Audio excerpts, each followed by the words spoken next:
여러분, 야곱은 라헬을 사랑했습니다. 평생을 라헬을 사랑했습니다. 특별히 야곱의 사랑을 독차지한 라헬은 자신의 소망인 아들을 원했어요. 평생을 원했습니다. 아들을 낳기 위해서 혼신의 노력을 다하였어요. 하지만 그토록 원했던 아들 베냐민을 낳다가 죽음을 맞이합니다. 라헬은 그토록 꿈에서조차 소망하는 아들을 원했지만 하나님이 아들을 주셨어요. 그런데 그 아들을 낳다가 오히려 자기가 비참하게 죽임을 당할 뿐 아니라 심지어 이 아들을 저주를 합니다. 오늘 성경에 보면은 베논이라고 합니다. 슬픔의 아들, 죽음의 아들이라는 뜻입니다. 여러분, 라헬의 평생의 소원은 아들을 낳는 것이었습니다. 근데 이 아들을 얻었지만 아들을 저주를 합니다. 우리 함께 오늘 본문 18절, 19절을 함께 읽도록 하겠습니다. 18절, 19절입니다. 그가 죽게 되어 그의 혼이 떠나려 할 때에 아들의 이름을 베논이라 불렀으나 그의 아버지는 그를 베냐민이라 불렀더라. 라헬이 죽음에 에브랏 곧 베들레헴 길에 장사되었고. 여러분, 왜 라헬은 평생을 그렇게 꿈에서조차 가지기를 원했는 아들을 얻었는데 왜 그 아들을 저주하고 슬퍼했을까요?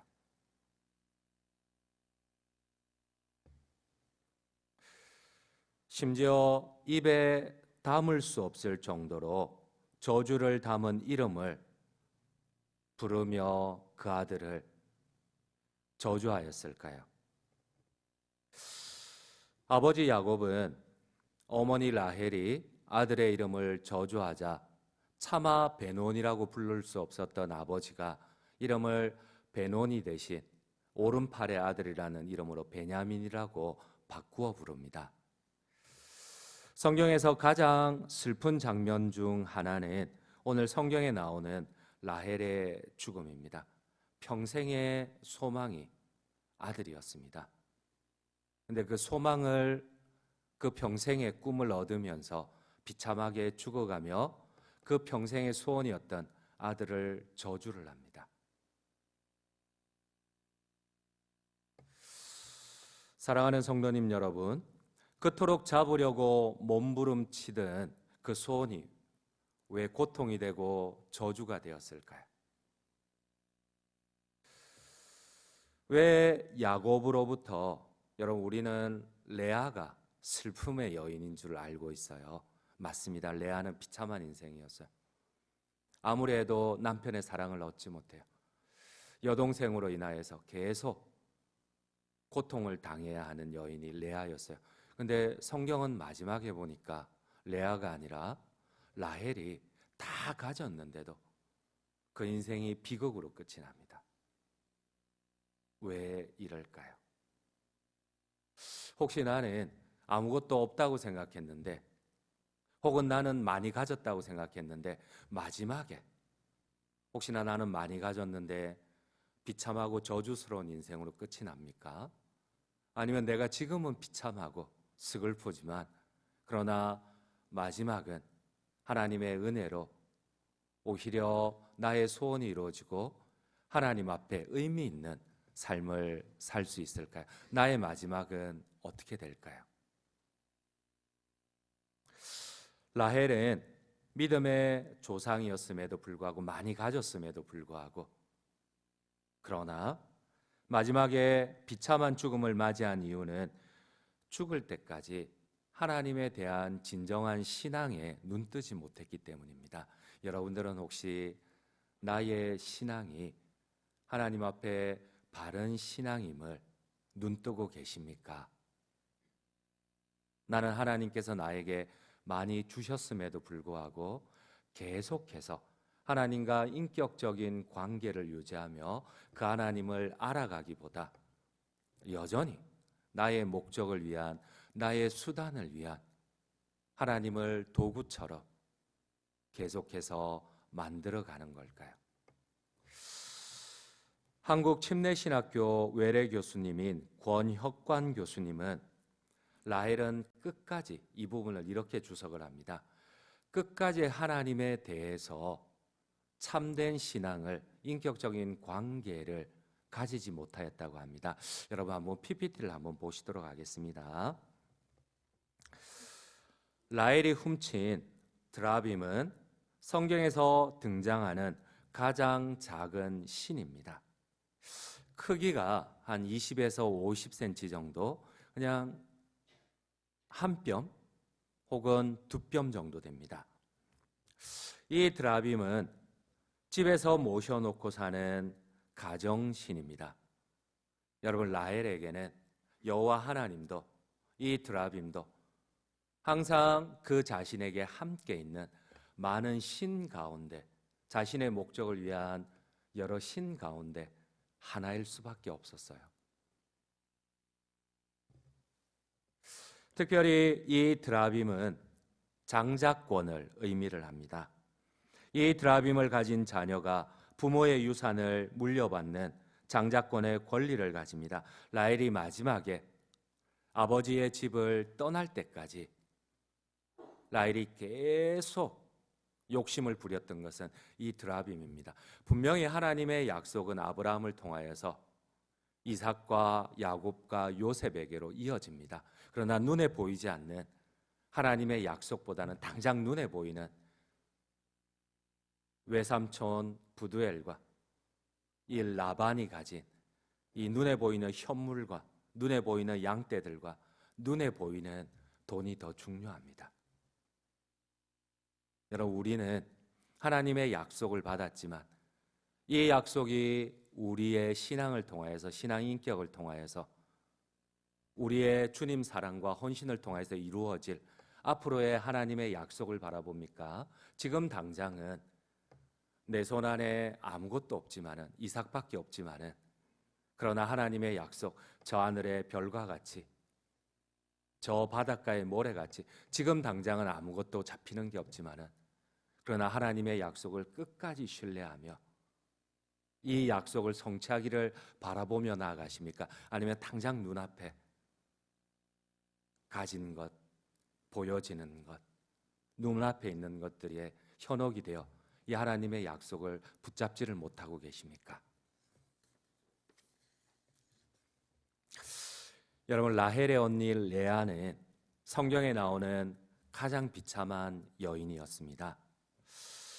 레아는 라헬과는 달리 얼굴도 외모도 남편의 사랑도 아무것도 없었어요. 심지어 그 자녀들마저도 계속해서 방치하고 저주하는 그러한 여인이었습니다. 그러나 레아는 시간이 지나면 지날수록 자신이 처음에는 목적을 위하여서 남편의 사랑을 얻기 위한 수단으로서 하나님을 섬겼어요. 그러나 아들을 낳을 때마다 그녀가 하나님을 경험하기 시작하고 조금씩 그 고백이 바뀌어가기 시작합니다. 라헬은 끝까지 하나님을 많은 신들 가운데 자신의 목적을 위한 하나의 신으로밖에 취하지 않지만, 그러나 레아는 비참한 상황 가운데 계속 하나님을 향한 고백들이 달라집니다. 여러분, 마지막 그가 하나님 앞에 고백했던 본문은 바로 이겁니다. 우리 한번 창세기 29장 35절을 함께 읽도록 하겠습니다. 35절입니다. 그가 또 임신하여 아들을 낳고 이르되 내가 이제는 여호와를 찬송하리로다 하고 이로 말미암아 그가 그의 이름을 유다라 하였고 그의 출산이 멈추었더라. 여러분, 르우벤을 낳을 때는, 시므온을 낳을 때는, 레위를 낳을 때는 여전히 레아의 목적은 남편의 사랑이었어요. 이 남편의 사랑을 쟁취하기 위한 수단으로서 하나님이 존재할 뿐입니다. 근데 그가 마지막의 고백은 이제는 내가 나의 욕심과 욕망인 좌절밖에 돌아오지 않는 남편을 바라보지 않고 남편의 사랑이 여기서 끊어지더라도 내가 하나님만을 찬송하리로다. 여러분, 마지막 그가 유다를 낳을 때에 하나님 앞에 드렸던 고백은 이겁니다.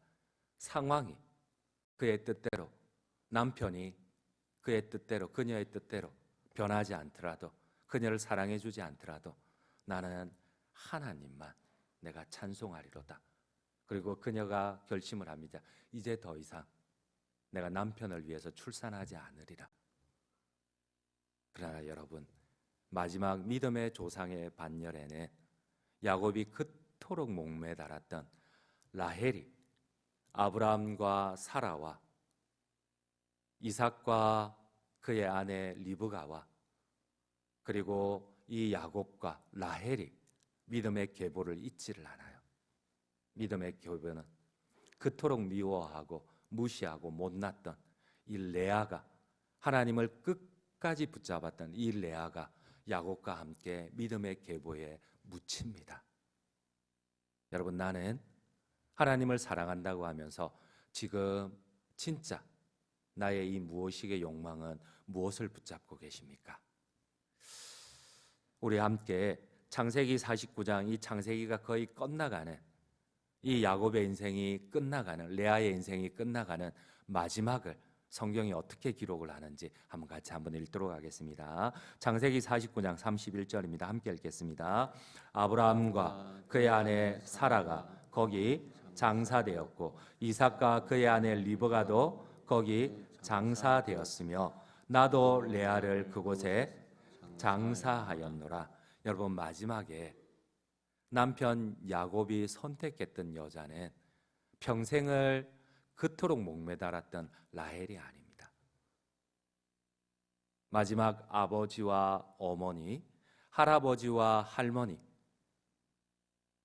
아내들이 많이 있었지만 이 믿음의 계보에는 단 한 명밖에 묻히지를 못합니다.